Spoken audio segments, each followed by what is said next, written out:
আশা করি আপনারা সকলেই ভালো আছেন, সুস্থ আছেন। আপনারা সকলে ভালো থাকুন, সুস্থ থাকুন, আনন্দে থাকুন, এই কামনা করে আজ আমি আপনাদের সামনে একটি অনুপ্রেরণামূলক গল্প তুলে ধরার চেষ্টা করব। মাঝে মাঝে মানুষের জীবনকে সামনে এগিয়ে নিতে কিছু মোটিভেশনাল কথা ঘুরে দাঁড়ানোর মাধ্যম হিসাবে কাজ করে।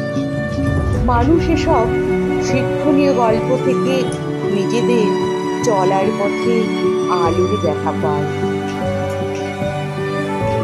আজকে আমি এমনই একটি শিক্ষণীয় ছোট গল্প আপনাদের সামনে পাঠ করব, যা আপনাদের জীবনকে চলার পথে অনুপ্রেরণা জাগাবে।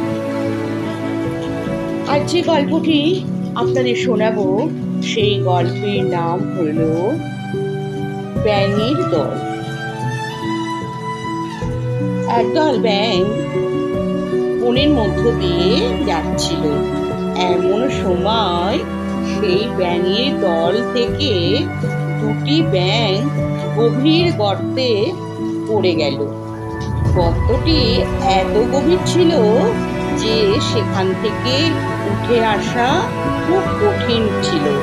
তবুও ব্যাঙ দুটি তাদের হাল ছাড়েনি, তারা সাধ্য মতো চেষ্টা করে যাচ্ছিল। আর উপরের যে ব্যাঙগুলো ছিল তারা বলা বলি করতে লাগলো যে এদের এই গর্ত থেকে বেরিয়ে আসার কোনো সম্ভাবনা নেই। কিন্তু ব্যাঙ দুটি আপ্রাণ চেষ্টা করতে থাকলো। তারা প্রাণপণে লাফিয়ে লাফিয়ে তারা উপরে ওঠার চেষ্টা করলো। তখন উপরে থাকা বাকি ব্যাঙগুলো চিৎকার করে তাদের বলছিল যে তোমরা কিছুতেই উপরে উঠতে পারবে না, এটি খুবই বড় গর্ত, এখান থেকে উঠে আসা কোনোভাবেই সম্ভব নয়। তাদের কথাগুলো এমন ছিল যে তারা বলতে চাইছে শুধু কষ্ট করে লাভ নেই, আশা ছেড়ে দিয়ে মৃত্যুকে স্বীকার করে নাও আর কষ্ট থেকে মুক্তি পাও। তাদের কথা দুটি ব্যাঙের মধ্যে একটি ব্যাঙ শুনল এবং সে আর গর্তের উপরের দিকে ওঠা বাদ দিয়ে আরো গভীরের দিকে লাফিয়ে পড়ে মারা গেল।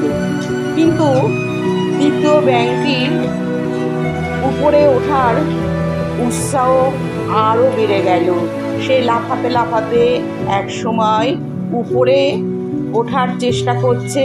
সেই সময় উপরে ব্যাঙের দল বলছে বৃথা কষ্ট করো না, মৃত্যুকে সহজ করো। কিন্তু ব্যাঙটি যেন জেদ চেপে গেল। সে মনে করলো তাকে উপরে উঠতেই হবে। শত চেষ্টা করে ব্যাঙটি অবশেষে উপরে উঠে এলো।